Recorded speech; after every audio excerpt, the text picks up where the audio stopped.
সুপ্রিয় দর্শক, বাংলাদেশ টেলিভিশনের নিয়মিত আয়োজন নিপীড়নের স্মৃতি অনুষ্ঠানে আপনাদের সবাইকে স্বাগত জানাচ্ছি। আপনাদের সঙ্গে আছে আমি সাঈদ খান।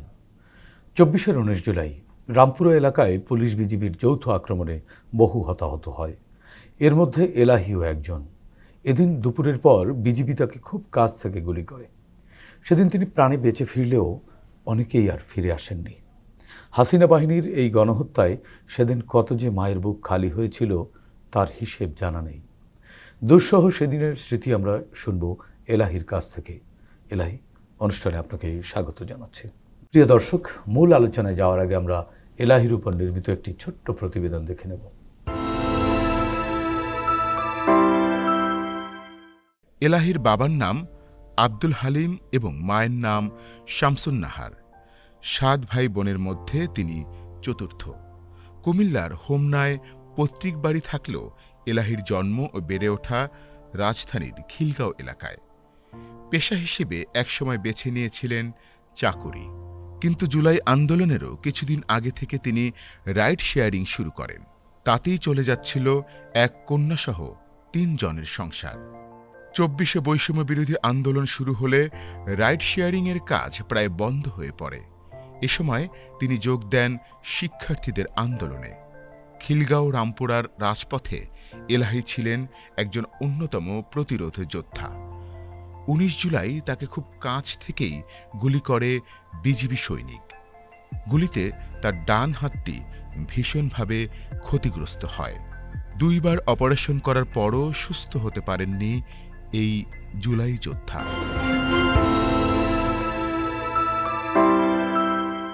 দর্শক, প্রতিবেদনটি দেখলাম। এবার শুনব তার সঙ্গে ঘটে যাওয়া নিপীড়নের সেই দুঃসহ স্মৃতি এবং সেই মৃত্যুর মুখ থেকে ফিরে আসার করুণ গল্প। এলাহি, কি হয়েছিল সেই দিন? আপনি কেন গিয়েছিলেন সেখানে?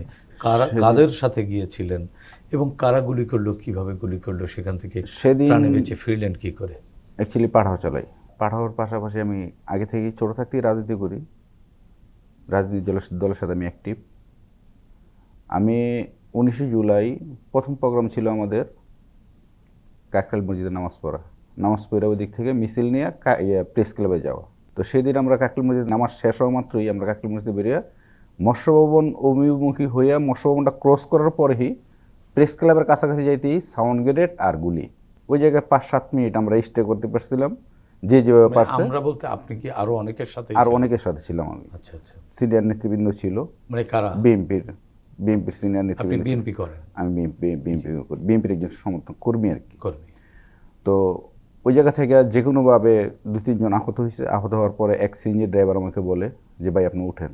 টিয়ার সেলের সহ্য করা যাইতেছে না, গুলি করতেছে আর সাউন্ড গ্রেনেড 3টাই মারতেছে। ওই মুহূর্তে এক সিএনজি ড্রাইভার বলে ভাই আপনি উঠেন। উনি আইনে আমাকে কাকরাইল মোড়ে নামাই দিল। আমি ওনাকে ভাড়া সারলাম, বললো যে ভাড়া লাগবে না ভাই, আন্দোলনে আসেন, আমরা রাস্তায় গাড়ি চালাই, আমরা আপনাদের পাশে আছি। যাক, ধন্যবাদ দিচ্ছি সিএনজি ড্রাইভারকে। জনসমর্থন। হ্যাঁ, জনসমর্থন। সেখান থেকে আমি একটা অটো নিলাম। অটো নিয়ে আপনার এই যে মগবাজার ওয়ারলেস হয়ে আসার পরে পোলাপানি আটকাই দিল। অটো আটকাই দিয়ে বলে যাওয়া যাবে না। নেমে গেলাম, নেমে গিয়ে হাইটে রামপুরা বাজার আসলাম। রামপুরা বাজারে এসে দিই গোলাগুলি। তখন আমার একটা কথা মনে পড়ছে, জনাব তারেক রহমান বলছিল ডাক দিয়েছে তারেক ভাই, করে থাকার সময় নেই। সেই কথার পরিপ্রেক্ষিতে তখন আমি দুপুরবেলা খাওয়া দাওয়া করিনি। তখন আমি রামপুরা বাজার আসি। আপনার বাসা কোথায়? রামপুরাতে। আমি আগে থাকতাম সিপাহীবাগ। আমি অনেকগুলো মামলা খাইছি, 16টা মামলা আমার নামে। আমি আর পারিনি। তখন ওই কথাটা মনে করে ভাবলাম আমি তো মরিয়ে গেছি। আমি দিনে গাড়ি চালাই না, আমার গাড়ির নামটা বুঝতে করিনি। আমি রাত্রে গাড়ি চালাই। 12-13 তারিখ জুলাইয়ের ভার্সিটিতে 4টা ছেলে মারা যায়। এক রিক্সা ড্রাইভার আমাকে বলে ভাই, তখন আমি আলুবাজারের দিক থেকে ছাত্রলীগ আবার রাত্রে বাজে তখন 1:30 দাও স্টিক নিয়ে বিস্কুট নিয়ে বেরোচ্ছে। তখন এক রিক্সা ড্রাইভার বলে যে 4টা ছেলে মারা ফেলেছে, বোবা রিক্সা ড্রাইভারটা। তখন থেকে জিদ করছি যদি কোনোদিন সুযোগ হয় মারা গেলে রাজপথে যাব, নয়তো আমি বেঁচে ফিরবো। তো 19 জুলাই সেদিন আমি কাকরাইল থেকে প্রোগ্রাম শেষ করে আসার পর রামপুরে এসে আমার বাসায় যাইনি। আমার ওয়াইফ অনেক ফোন দিচ্ছে, অনেক। আমি প্রায় 3টা 3:30টার দিকে রামপুর আসছি। আসার পরে আমি মিছিলে অ্যাডমিট করি। যখন এই টিভি সেন্টারের সামনে পুলিশ বিজিবি কাদের সাথে মিছিলে আসলেন? মিছিলের সাথে জনগণের সাথে, তখন আমার বিএনপি একেবারে কোনো ছিল না, জনগণের মিছিল। তখন জনগণ, এলাকার জনগণ, রামপুরার জনগণ ছিল। মানে আপনাদের কি দলের সিদ্ধান্ত ছিল দলের সিদ্ধান্ত ছিল যে যেভাবে পারবে সেভাবে, পাবলিকের হ্যাঁ সাথে পাবলিকের সাথে আন্দোলনটা মিশে করা? যাওয়া, এটা দলের সিদ্ধান্ত ছিল। পরে আপনার রামপুরা বাজার আসি 1-1.5 ঘন্টা, আমরা দৌড়ানি দেই, ওনারা দৌড়ানি দেয়। তো একটা পর্যায়ে আপনারা পলাশবাগের তো সামনে, জনগণের সাথে, হ্যাঁ জনগণের অপর সাথে, পক্ষে কারা কারা ছিল? পুলিশ বিজিবি, পুলিশ আর বিজেপি। হ্যাঁ এই রামপুরার যে আপনার টিভি সেন্টার উপর যে ফ্লাইওভারের নিচে বিজিবি আর পুলিশ, আর আমরা ছিলাম সোনালী ব্যাংকের সামনে। তখন থেকে অনেক পর্যায়ে পাল্টাপাল্টি আক্রমণ মানে হয়, আপনারা তো ঢেলাঢেলি করছেন, আমরা ঢিলাঢিলি করছি, আর ওরা গোলাগুলি। হ্যাঁ ওরা গোলাগুলি করছে। যখনই আমরা পারি না তখনই আমরা এক এক গলিতে ঢুকে যাই, ডাইন পাশ বাম পাশ অনেক গলিতে ঢুকে যাই। তো যখন দেখেছি যে পাখির মতো মানুষ পড়ে যেতেছে, কয়েকজন রিস্কা উড়ে দিছি মানে অনেক, আপনার সামনেই? হ্যাঁ সামনে। মানে মনের ভিতরে যে একটা ভয় যে আমি মারা যাবো, এই ভয়টা আমার ছিল না, কারণ আমি তো এমনিই মরা। যেহেতু অনেকগুলো মামলা, প্রতি সপ্তাহে মামলা হাজিরা দিতে হয়, আর একটা হাজিরা দিতে গেলে 300, 400, 500 টাকা নাই, পাঠাও চলে আমি পাই কয় টাকা।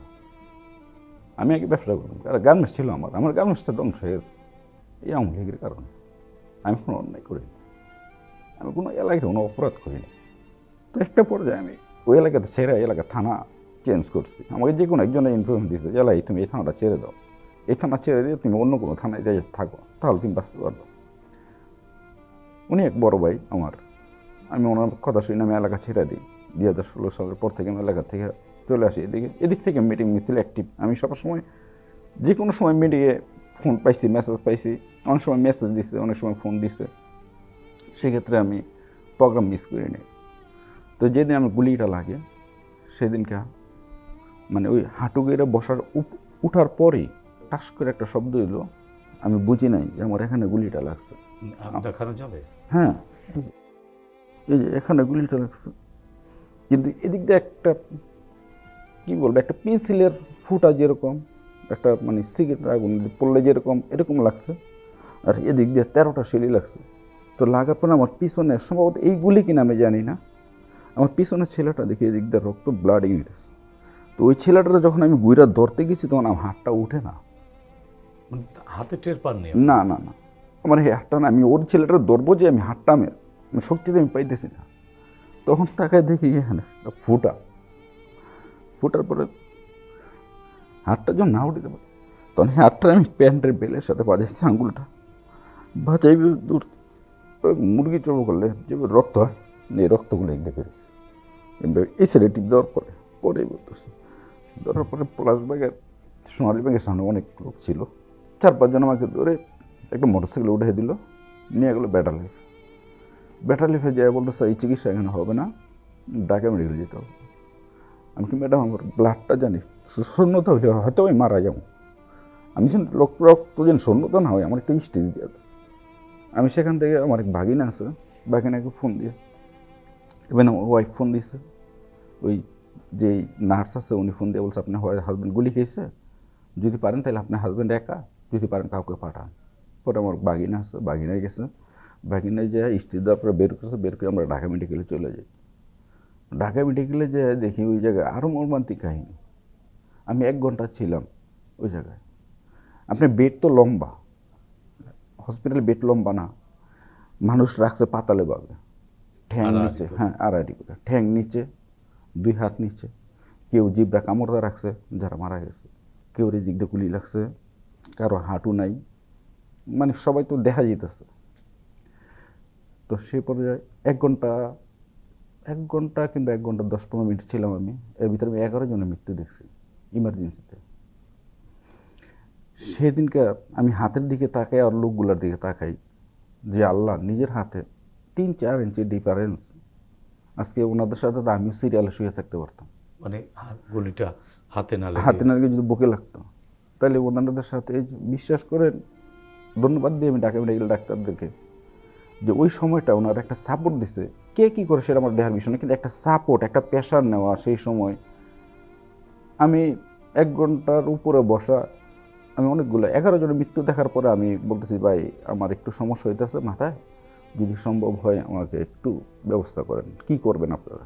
পরে এক্সরে দিলে এক্সরে করালাম, এক্সরে করানোর পরে আসলাম, আসার পরে বললো যে আপনি হাতগুলো ইয়া করেন, পাঞ্চিং করেন।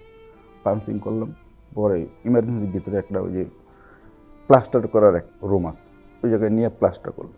ওই জায়গায় তো আরও কাহিনী, কিছু বাচ্চা রামপুরে থাকিয়ে গেছে, একটা বাচ্চা সম্ভবত ওর এদিক দিয়ে গুলি লেগে এদিক দিয়ে বেরিয়ে গেছে, ছোটো বাচ্চা, প্রায় 7-8 বছর বয়স। চিল মানে আসলে সেই দিনের ঘটনা ঢাকা মেডিকেলে যারা দেখছে তারা বলতে পারবে ঢাকা মেডিকেলে কী হয়েছে। আসার পথে রামপুরে আসলাম, আবার বাসায় আসলাম। চিকিৎসা নিলেন? হ্যাঁ, চিকিৎসা প্লাস্টার করে দিস ডাক্তার। মানে এমনি হাড়ে লাগেনি গুলি? না, মানে হাড় একবারে মনে করেন মানে যেদিক দিয়ে ঢুকছে এদিক দিয়ে হাড়টা প্রায় 1-1.5 ইঞ্চি গ্যাপ হয়ে গেছে, মানে আলগা হয়ে গেছে। মানে হাড় 2 ভাগ হয়ে গেছে? হাড় 3 ভাগ, একটা উপরের ভাগ, আরেকটা টুকরা আলাদা, আর নিচে এক ভাগ, মানে 3টা, মাঝখানে 1 টুকরা, 2 পাশে 2 টুকরা। হাত মুভিং হয় না, মুভিং হয় আমার এই জায়গাটা, শোল্ডার। তো 28শে জুলাই পর্যন্ত আমি ঢাকা মেডিকেল ট্রিটমেন্ট নিই। ট্রিটমেন্ট নেওয়ার পরে একদিন আমাকে ডাক্তার, আমি প্রফেসরের সাথে আলাপ করবো যে আর এটা কী করা যায়, কয় মাস আমার এভাবে থাকতে হবে, কারণ আমি তো কর্মজীবী মানুষ, আমার কর্মকে খাইতে হবে। পরে সেই দিনই আমি প্রফেসরের অপেক্ষা করতেছি। আমাদের যে ডাক্তারটা আমার দেখে, ওনার নাম শান্ত, তো ঢাকা মেডিকেলের ভালো একজন ডাক্তার, উনি আমার ট্রিটমেন্টটা করছে। এই শান্ত সাহেব বললো যে আপনি একটা কাজ করেন, আপনার ওয়াইফের সাথে কাগজটা দিয়ে দেন। আমি আলাদা একটা স্লিপ দিয়েছি, এই স্লিপটা রাস্তায় দৌড়লে আপনি এই স্লিপটা দেখাবেন। তো আমি বললাম কী কারণে? রেড অ্যালার্ট জারি হয়েছে, গুলি খাওয়ার যত লোক আছে আহত তাদেরকে অ্যারেস্ট করার জন্য, বসায় রেখে ফোন দেওয়ার জন্য। আপনি এই মুহূর্তে হসপিটালতে বের হয়ে যান, নয়তো আপনার ঝামেলা হবে। এমনি তো গুলি খাওয়া, পরে ভিতরে যাবেন, পাইবেন না কোনো ট্রিটমেন্ট। আমি সাথে সাথে বের হয়ে যাই, বের হয়ে আমি বাসায় চলে আসি। বাসায় চলে আসার পরে এর মধ্যে একটু কথা মিসিং হয়েছে, পুলিশ গেছিলো গুলি হওয়ার পরে বাসায়? হ্যাঁ, বাসায় পুলিশ গেছিলো, মনে করেন 3 দিন পর, সম্ভবত 21 তারিখ কিংবা 22 তারিখ পুলিশ গেছিলো। ছাত্রলীগ প্লাবনে আমার খুঁজছে যে গুলি খাওয়া লোক আছে কিনা। তো আমার ওয়াইফ বাইরে দাঁতলাম, এরা থিয়া আমার উনি থাকতো। অনেক সময় পাশেই আমার ছোট শালির বাসা আছে, ওই বাসায়, মানে 2টা বাসা, পাশাপাশি বিল্ডিং। তো এক সময় এই বাসায়, এক সময় ওই বাসায়, এবারে চেঞ্জ করে থাকতাম।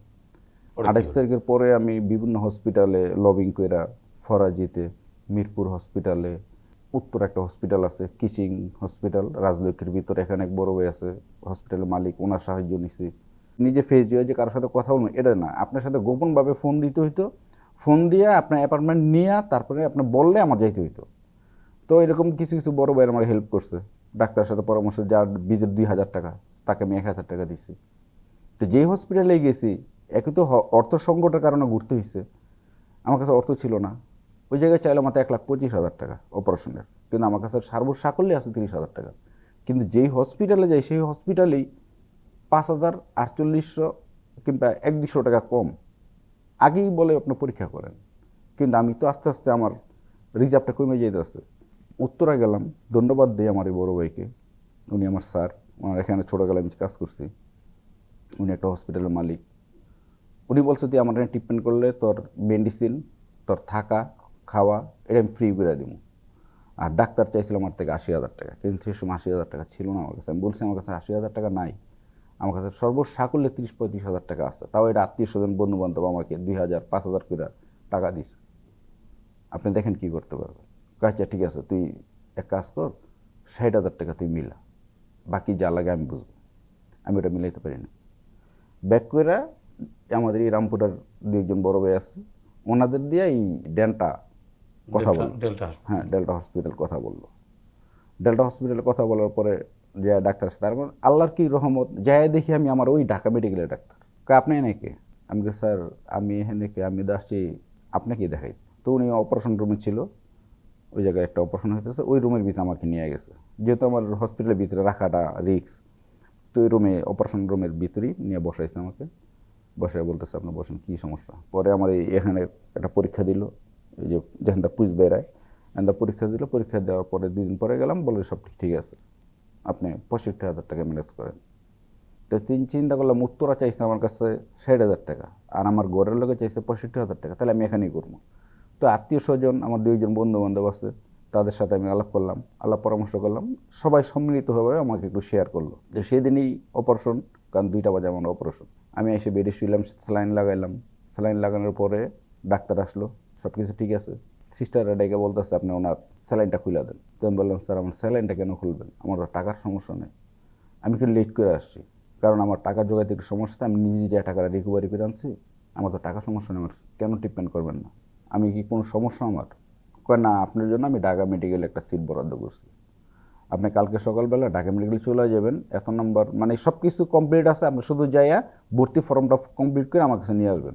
আমি ধন্যবাদ দিই সেই ডাক্তারকে, আমার ট্রিটমেন্টটা সম্পূর্ণ ট্রিটমেন্টটা ফ্রি করছে, সম্পূর্ণ ট্রিটমেন্টটা, আমি টাকার জন্য আমি অনেক দেরি করছি, কিন্তু এই ট্রিটমেন্টটা আমার ফ্রি করে দিচ্ছে। আমি জিজ্ঞেস করছি অপারেশন নেওয়ার আগে যে আমার কতক্ষণ লাগবে, 45 মিনিট লাগবে। 1 ঘন্টা হয়ে যাওয়ার পরে আমার রুম থেকে বের করে নেই, কারণ আমার যে এখানে আড্ডিটা আলাদা হয়েছে এটা মিলাইতে পারে না। পরে আমার ওয়াইফ ছিল বাইরে, ওনার থেকে একটা বনসই নিয়ে আমার মাজা থেকে হাড় নিয়ে ওই গ্যাপটা আবার আমার অজ্ঞান করে, আবার 45 মিনিট অজ্ঞান করে এই মাজা থেকে অপারেশন হাড় নিয়ে পরে এই হাড়টা জয়েন দিয়ে আমার এখানে রড লাগানো হয়। পরে যখন অপারেশনের মধ্যে বার করার প্রায় 4-5 ঘন্টা পরে আমি দেখি আমার এখানে ব্যান্ডেজ। তো আমি চিন্তা করলাম ডাক্তার এলাম ফ্রি চিকিৎসা করতে, আমার কি কিডনি নিয়ে গেল? এই মনোভাবটা করে আমি যখন ডাক্তার আসছে আমাকে দেখতে রাউন্ডে, তখন আমি জিজ্ঞেস করি স্যার আমার এখানে আমার সমস্যা এখানে, কিন্তু আমার এই জায়গাটা কাটা হইলো কেন? আপনার ওয়াইফ কিছু বলে নাই? তো আমার ওয়াইফ পাশেই বসা ছিল, তো আমি বললাম যে এখানে কী হয়েছে ডাক্তারের সামনে, তো আমি তো বলি না, কিন্তু আমার থেকে একটা কাগজের সিগনেচার নিয়ে গেছে, বলছে এই বন্ডে আপনি সিগনেচার দেন। পরে বললাম যে আমার ওয়াইফ তো ওই সময় বুঝে নাই, উনি তো একা, কোনো পুরুষ মানুষ নাই, আপনি বলেন আমার এখানে কিছু। আপনার প্রথম জন আমরা 45 মিনিট আপনি বলছে অজ্ঞান করবেন, আপনি জিজ্ঞেস করছিলেন না অপারেশন রুমে? আমি হ্যাঁ। তো আপনার এই ভিতরে যে একটা হাড়টা যে গ্যাপ হয়ে গেছে, গ্যাপটা আমরা মিলাইতে পারতেছি না। তখন আমরা এসে আপনার ওই যে হাড়টা না মিলে তাহলে আপনার হাড়টা একটা সময় কেটে ফেলাই দেবো, কাজের ভিতরে পয়জন হয়ে যাবে, পয়জন হয়ে গেলে হাড়টা কেটে ফেলাই দেবো। তো আমরা চেষ্টা করি আপনাদেরকে ভিতর থেকে আল্লাহ হয়তো কোনো এক ছোটো হাড় আছে, ওই হাড় আমরা কেটে নিয়ে আপনার গ্যাপটার ভিতরে পূরণ করে দিয়েছি, যাতে না আপনার জয়েন্টটা ঠিকমতো হয়। এটাই আমি তো ভাই অন্য কিছু তো করেন নাই, করেন না আমাকে দেখেন অন্য কিছু তো করেন নাই, মানে দুঃখের ভিতরে হাসি বলতে পারছিলেন না, আমি কো ভাই অন্য কিছু তো না না না, এটা আপনি কী বলেন, আপনি স্যারের মাধ্যমে আপনি আসছেন, এটা কোন ধরনের কথা বলেন? আর আমরাও এই বিএনপিরই একজন বড় সিনিয়র ডাক্তার আমাদের লিডার, আমরাও ওই পরিবারেরই, বিএনপি পরিবারেরই, আপনি ভয় পেন না, আপনি বিএনপি পরিবার, আমরা বিএনপি, আপনার সব খোঁজ খবর আমরা পাইছি। তো এই ফ্রি ট্রিটমেন্ট আমি করালাম, ফ্রি ট্রিটমেন্ট করাই এত বাসায় কতদিন থাকতে হলো হাসপাতালে? হাসপাতালে প্রায় 1 সপ্তাহের উপরে। তারপরে কি হাত ধীরে ধীরে নাড়াচাড়া করতে হ্যাঁ পারলেন? হ্যাঁ, হাত ধীরে ধীরে নাড়াচড়ে 3 দিন পরে আমার সব কিছু খুলছে, সিলে টিলে যা আছে যা খুইলা, যে আমার পানসিং, এবং সবসময় বলছে আপনি হাত সবসময় পানসিংয়ে রাখবেন। কাজ করতে পারছেন তো? টুকটাক আমার একটা ফ্রেন্ড আছে, বড় ভাই বয়সে, কিন্তু চলাফেরা ফ্রেন্ডের মতো, ওনার একটা ফ্যাক্টরি আছে, ওনার ফ্যাক্টরিতে আমি এখন সময় দিয়ে কোনো রকম জীবনযাপন করতেছি। দল সরকার এরা আপনার খোঁজ নিয়েছে?